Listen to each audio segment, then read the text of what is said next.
The National Broadcasting Company presents Joel McCrea in Tales of the Texas Rangers. Tonight, transcribed from Hollywood, another authentic reenactment of a case from the files of the Texas Rangers.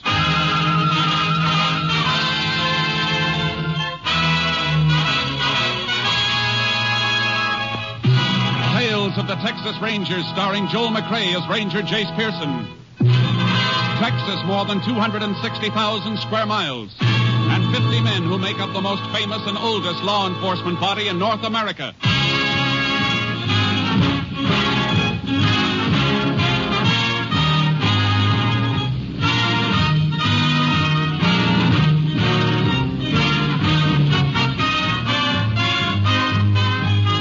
Now, from the files of the Texas Rangers come these stories based on fact. Only names, dates, and places are fictitious for obvious reasons. The events themselves are a matter of record.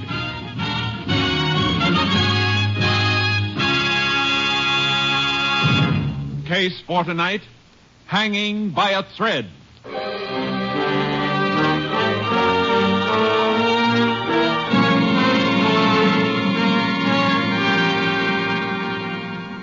At 9:15 on the morning of May 5th, 1947, the telephone rang in the sheriff's office in the little town of Finney, Texas. Sheriff Hansen answered it. Sheriff's office, Hansen speaking. Sheriff, this is George Hawks. How are you, George? What can I do for you? Nothing now. Nobody can. How's that? I just called to tell you I'm going to kill myself. What did you say? You heard me. It'll take you 20 minutes to get out to my place. By that time, I'll be dead. Now, wait a minute, George. What? Hello? George! Operator! Yes, sir? Oh, this is the sheriff. That caller just came in here. Where was it from? One moment, Sheriff. If this is someone's idea of a practical joke... Hello, Sheriff. Yes? That call was placed from 317 out on Gum Creek Road, the residence of Mr. George Hawks.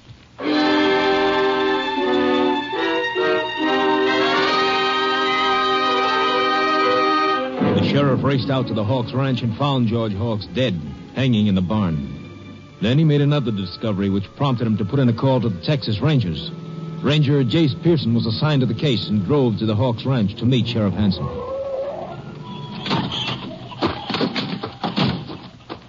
Jace, am I glad to see you. Howdy, Sheriff. It's been a long time. Yeah, a month of Sundays. Now, I hope I didn't call you down here for nothing, Jace, but this looks mighty fishy to me. So I want you to take a look at the body. Hasn't been taken down yet? No, I put in a call to the coroner, but he was out somewhere. I left a message for him to come out here as soon as they could locate him. How'd you find out about the body, Sheriff? I got a phone call, Jace, about 9:15. Said it was George Hawks and he was going to kill himself. I thought maybe it was some joker, so I traced the call. And? It came from here, all right. So I drove out fast as I could, but George was dead. Hanging by the neck in the barn. No pulse. Body still warm. Sheriff, I know you didn't call me down here to investigate a routine suicide. What's the catch? Well, I'm getting to that. Come in the barn. This is just the way he was when I found him. You notice that's a wire he's hanging from, not a rope. Yeah. Cut off the clothesline, probably. Huh? How'd you know? Guessed. I saw the clothesline had been cut, part of it dragging on the ground in the yard. You Rangers don't miss much, do you? Not if we can help it, Sheriff. Well, I want to show you something I found. Look at this, right under the body. It's an oil drum. Right. And the exact position I found it in, on its side. Now, you'll notice, Jace, that it's the only thing near enough that George could have stood on while he put the wire around his neck. Here's the rim marks where it stood on the straw before it was tipped over. Yeah, only he didn't stand on it. Look at this end of the drum. Thick with dust. Now, look at the other end. Dusty, too. Jace, there's not a sign of a footprint on either end of this oil drum. You're right, Sheriff. He couldn't have climbed up in the loft and jumped, or that wire would have taken his head off. Yeah, that's what I figured, and that's why I called you. What about fingerprints? Nope. Couldn't find any, just a few smears. What does it spell to you, Jace? Just one word, and an unpleasant one. Murder.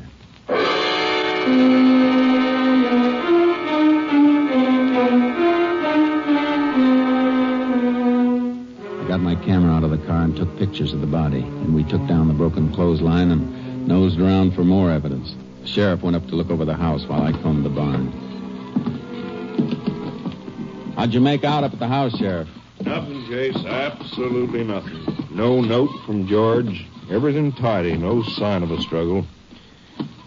Funny nobody's around. Who would be ordinarily? His wife, Millie. One of the hands. He had 2 men working for him last I heard. How you coming, Jace? I found a couple of things, but not the thing I want. What's that? The tool that was used to cut the wire he's hanging on. All I found in the barn here was this pair of rusty pliers. Well, couldn't they have been used to cut it? No, Sheriff, they wouldn't cut butter. Mm-hmm. Besides, the cut's too clean. How about footprints? No luck yet. But I think I've found what the killer stood on to string the body up. What? The stepladder. I found it under the tool bench. Been used lately. Marks in the dust where it'd been dragged out and then pushed back. Well, what are you fixing to do, Jace? Going up the ladder and take a look at the beam where the wire's looped over. Here, I'd better hold it for you. It's pretty rickety. Thanks. Find something? I think so. What is it, Jace? Look at this. Stuck on a splinter where the wire went over the beam. It's a piece of black thread. Yeah. Black wool thread. Well, are you a string saver, Jace? In a case like this, yes. Let's take a look outside. Mm-hmm. What about a motive, Sheriff? For suicide or murder? Either. Well, can't think of a one offhand. George was a pretty normal guy. Happily married. Didn't have any enemies that I know. How about those 2 hands you mentioned? Well, this new one, Brad Johnson, been working for George about 6 months. Only met him a couple of times. Seemed to be all right. In a quiet sort of way. And the other? Old Tom, oh, he's okay. Drinks a lot. George used to fire him regular and then take him back when he sobered up. There's no good footprints in the yard here. Nope. Ground's packed pretty hard. Oh, Sheriff. Car coming up the house. Is that the coroner? That? Well, no, that looks like... Well, sure, that's George Hawk's car. That's Millie driving it. Mrs. Hawk's. Come on. We'll have to tell her, Sheriff. This is the only part of the job I really hate. Yeah, I know, Jace. Sheriff, what are you doing out this way? And... Well, morning, Mrs. Hawks. This is Ranger Pearson. Howdy, ma'am. Ranger? What's happened? What's the matter? I'm sorry to have to tell you, Millie, but George... Something happened to George? Yes. He's dead. Oh, no. Come on, Mrs. Hawks. We'll take you to the house.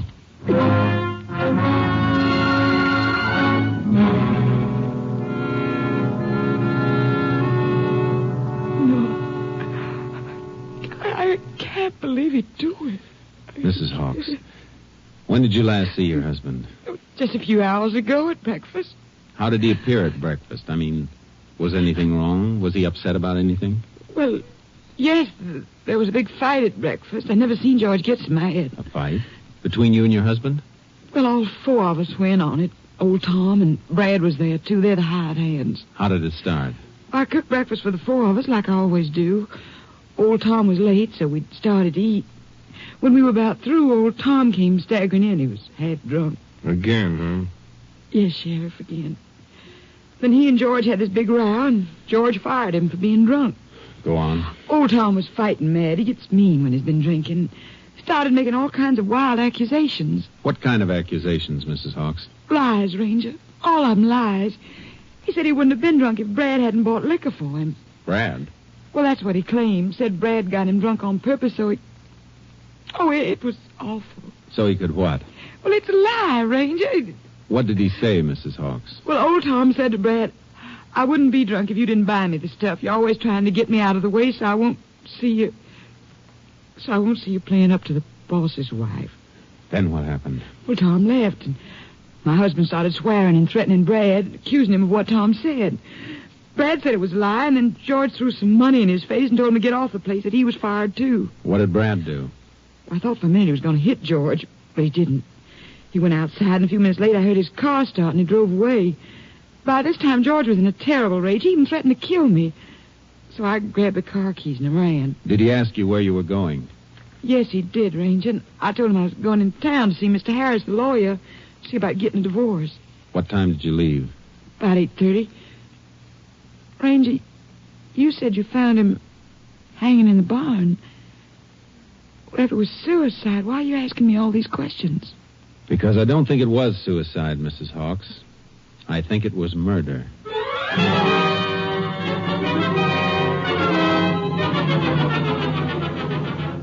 After the coroner and the doctor arrived, the sheriff borrowed a horse from the corral. I got charcoal out of the trailer, and we headed for Tom's shack up in the hills. There it is, Jace. Just around those rocks. That Tom's horse, Sheriff? Grazing out back? Yep. He's around someplace. Up, charcoal. Yep. I just can't see old Tom as a killer, Jace. He ain't the type. Huntsville's full of them, Sheriff. Killers who aren't the type. Oh, charcoal. Oh, boy. Yeah. Let's try the front door. Okay. All right, Tom. Open up.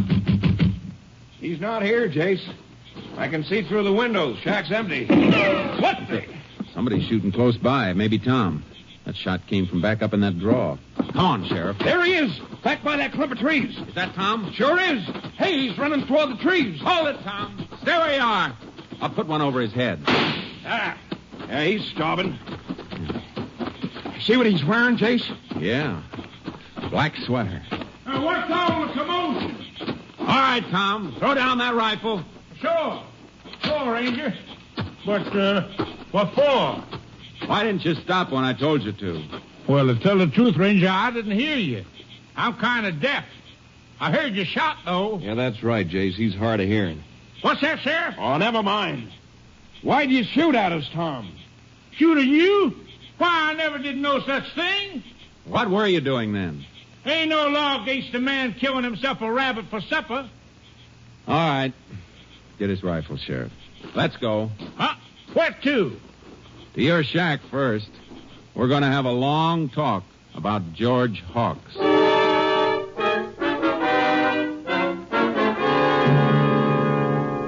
I'll tell you, Ranger, I didn't know George was dead until you told me a minute ago.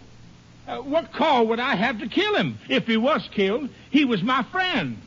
You don't seem very clear about what happened this morning, Tom. Well, I was a bit foggy. I had me a couple of nips. But I do remember George getting mad and firing me. What happened after that? Well, I took a few more out of the bottle in my saddlebag. I don't remember much after that. I must have rode up here and fell asleep. Woke up a while ago. I was hungry and I went out to get me a rabbit. Tell me, Tom, do you often draw a blank when you've been drinking? Do I what, Ranger? Have a blank space. Do things you don't remember anything about later. Oh, I suppose I have once or twice. Hey, wait a minute. I didn't do it. I couldn't have killed George. He was my friend. These your wire cutters on the table, Tom? Oh, yeah, they are. I'll take them. And I think you'd better come along to town with us.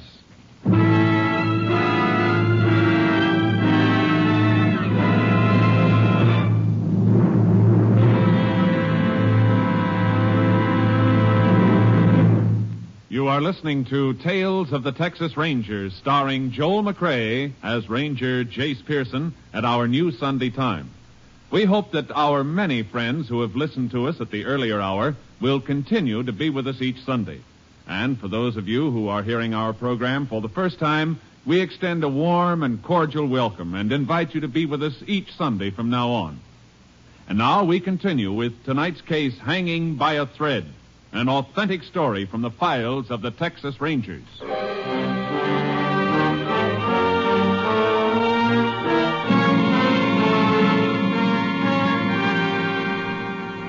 The finger was pointing straight at Tom. When we got back to the Hawks Ranch, there was a man in the back lot feeding the hogs. It was Brad Johnson, the third witness at the breakfast fight. While the sheriff took Tom into town, I got Brad's version of what happened. And then he threw the money in my face, Ranger. $30. Told me I was fired. I wanted to hit him, but I didn't. Then what, Brad? Then I got my duffel bag, threw it in my car, and drove off. Where'd you go? To Finney. Drove around town for a few minutes, and Then I went to the White Spot Cafe and had a cup of coffee. What time was this? When I was in the cafe? Oh, about 9:30, I guess. Why'd you come back here? Well, somebody in town said that George had killed himself and that the coroner was on his way out here. So? Well, I figured if it was true, there wouldn't be anybody to do the chores. We fired old Tom, too. And Mrs. Hawks always treated me so friendly. Well, so I come out to do what I could. Yeah, that's very nice of you. Tell me, Brad, is there anything between you and Mrs. Hawks? No, sir. That's a lie, Ranger. Never even spoke to each other except at meal times or say good morning. What are you planning to do now? Well, I don't know. Have Mrs. Hawks till she can get somebody, I reckon. I see. Well, I gotta be moseying along. Oh, don't leave town without letting me know. Oh, I won't, Ranger. I'll be around.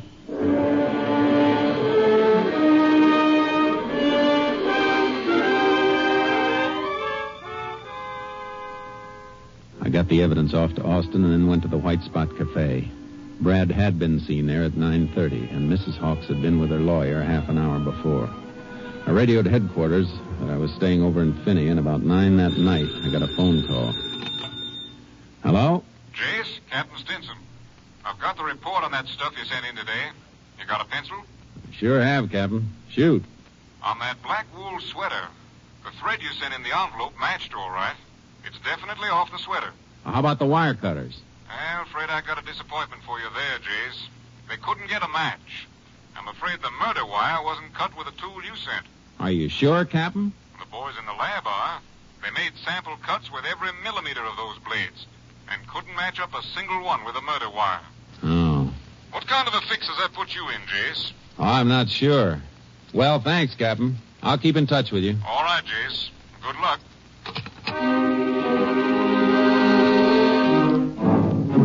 I was going to need more than luck. Things were really getting tangled up. It was about 4 a.m. when I finally dozed off trying to dope it out.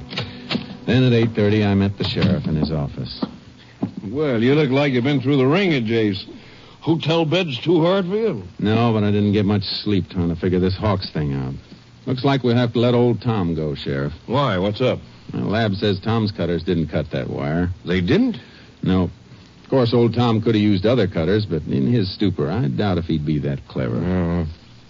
Well, I hate to complicate things more than they are, Jace. What do you mean? Coroner called a little while ago. He sent in his report over with one of my deputies. Should have been here by now. His verdict is suicide. Suicide? That doesn't make sense. Well, apparently does to him. We'll know when the report gets here. Yeah. George Hawks, deceased. Climbed up a stepladder, put a wire around his neck, and then placed the ladder neatly under a workbench 12 feet away. My dusty oil drum snoring things up, Jason. Considerable. Morning, Sheriff. Howdy, Ranger. Aye. Morning, Joe. Did you get it? Yep. I had to wait while the coroner signed it. Here it is. Yeah, thanks, Joe. Anything more I can do, Sheriff? No, not right now. Well, I'll go get me some breakfast then. Let's see. No marks of violence on the victim's body. Autopsy disclosed no brain injury. Death probably caused by strangulation. Coroner's conclusion, suicide. Signed G. Parker, coroner. There it is, Jace. Couldn't be. Now, here's something from the doctor. I examined the body at 11:30 a.m. It is my opinion the death occurred approximately 3 hours previously. Hey, wait a minute, Sheriff. What is it? That'd make it about 8:30 when George died. What time did you say he called you? At 9:15. Great suffering. Sheriff, are you sure it was George who called? Well, now that you mention it, I'm not sure. Said he was George. Could it have been somebody else? Yeah, I suppose so. I was beginning to piece together, Sheriff. Whoever it was could have killed George, then called you and tried to sound like him. To establish an alibi. Exactly. And then pop up someplace else a few minutes later. Like the White Spot Cafe. I'll call you later. Where are you going, Jace? Back to the Hawks Ranch.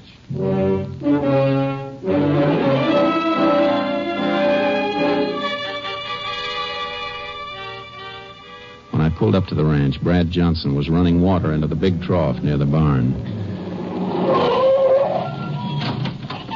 Well, hi, Ranger. What brings you out this way? I want to talk to Mrs. Hawks. We're releasing Tom. Coroner's report came in a few minutes ago. Suicide. Is she around? Why, sure, she's up the house. Okay. Oh, I I just happened to think. Charcoal, my horse here in the trailer, hasn't had a square meal since I left headquarters yesterday. Is there some hay around that I could give him? Why, sure, Ranger. Some fresh bale just inside the barn there, help yourself. Thanks. I'll be glad to pay for it. No, forget it. I'm sure Mrs. Hawks wouldn't mind. Oh, have you got something to open one with? Why, sure. Here. Here's my cutters.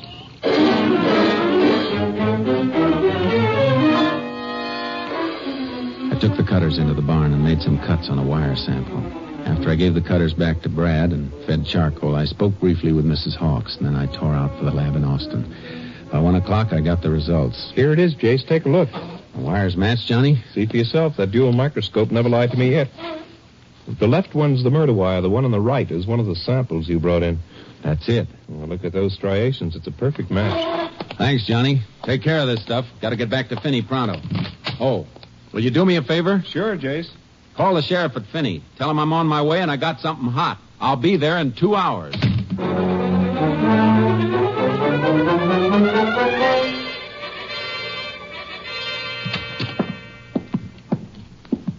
Well, Jace, you sure made good time. What'd you find out? We got positive proof the murder wire was cut with Brad Johnson's cutters. Brad's?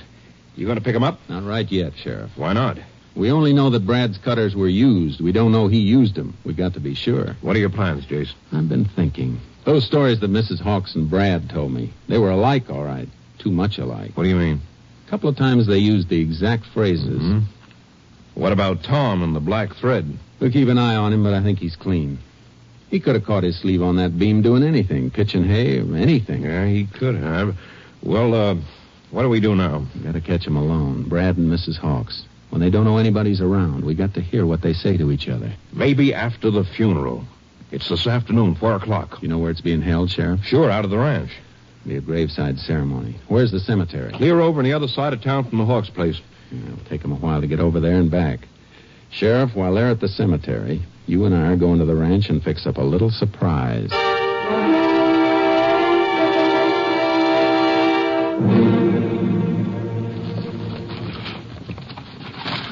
There.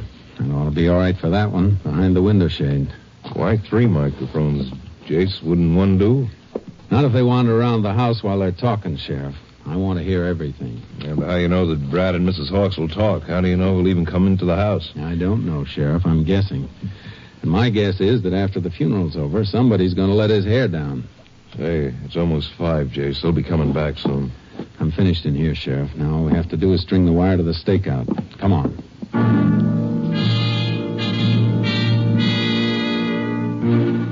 We'd hidden my car in a lane down the road and set up our equipment in a clump of trees close to the house. 3 neighbors' cars drove up, then Brad's. We watched him as he fed the stock. About sundown, the last of the guests left the house.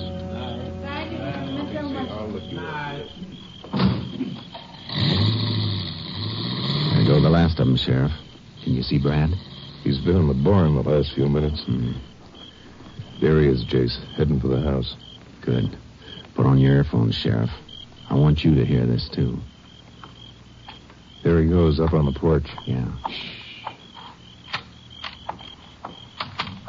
Brad. Oh, Brad. Now, come here, baby. Oh, Brad, I'm so tired and scared. Ain't nothing to be scared about, baby. Everything worked out fine. Oh, take me away with you, Brad, now, tonight. Millie, I can't do that. You know it. Why not? Why can't you? Well, the plan, baby. We gotta follow the plan. Now, look, if we went away together now, they'd nab us no time. We gotta let it cool off. Brad, I can't spend another night in this house, not alone. I can keep seeing his face. You holding him. That look of his when I put the pillow over his face, I can't stand it. I can't stand it.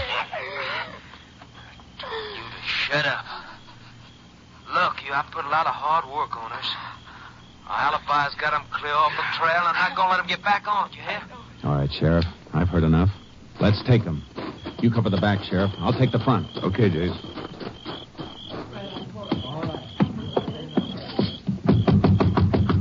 All right, in there. Open up. Ranger Pearson, open up.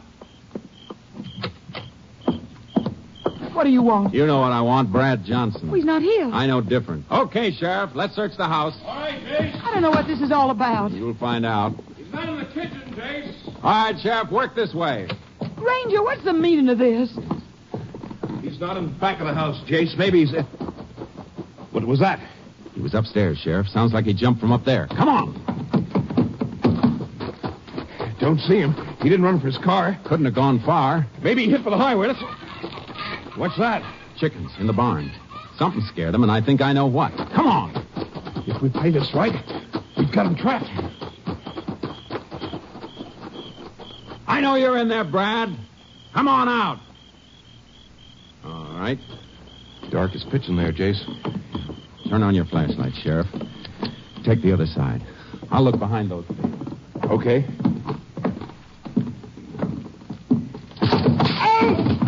What is it, Sheriff? Pitchfork.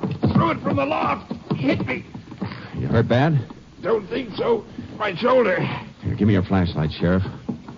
All right, Brad. I'm coming up. No, don't come up.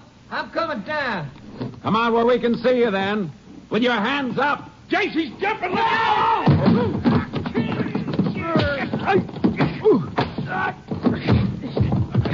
Jace, you all right? Yeah, he fell on his back, hit his head when I hit him. Is he dead? No, Sheriff, he's not dead.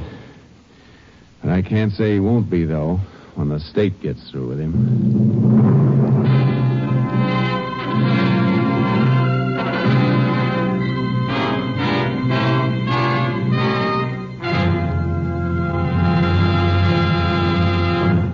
After Mildred Hawks turned state's witness, Brad Johnson confessed to the murder of his employer.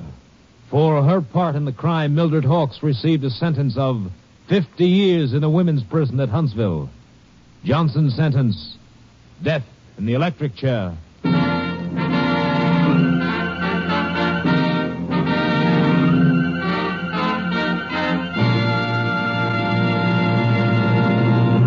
And now, here again is the star of our show, Joel McCrea. While most of the mail that comes to us here at Tales of the Texas Rangers is written by grown-ups, the youngsters have their questions, too. Tonight, I'd like to read you a postcard from a boy in Newark, New Jersey. It says, Dear Mr. McCrea, I am 9 years old. Me and my friend Tony was talking about being Texas Rangers when we grow up. How do you go about getting that job? Your friend, Tommy Cook. Well, Tommy, a lot of people have asked us that same question recently, and I guess maybe it's high time for us to tell them. First, a ranger has to serve at least 10 years as an outstanding police officer. Then he may compete with others for the job. If he's selected, he works under the wing of a ranger captain for at least 6 months, and then he's put out in the field with other seasoned rangers for a year and a half.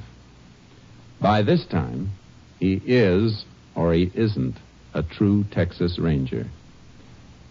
And Tommy, your card's being sent to Colonel Homer Garrison, Jr., Chief of the Texas Rangers. Good luck. Good night. Next week, Joel McCrea in another authentic reenactment of a case from the files of the Texas Rangers.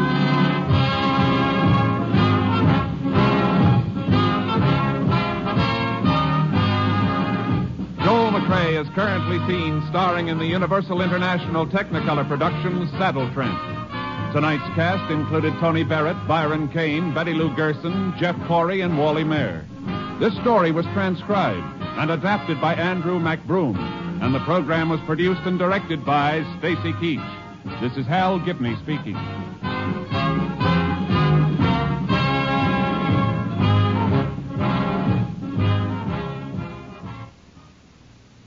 Three chimes mean good times on NBC. Tuesday nights are bright with comedy on NBC. Start off the evening with Baby Snooks. Hear Fibber McGee and Molly of 79 Wistful Vista listen as Art Linkletter proves that people are funny and laugh with Bob Hope and his gang. It's truly fine entertainment every Tuesday night.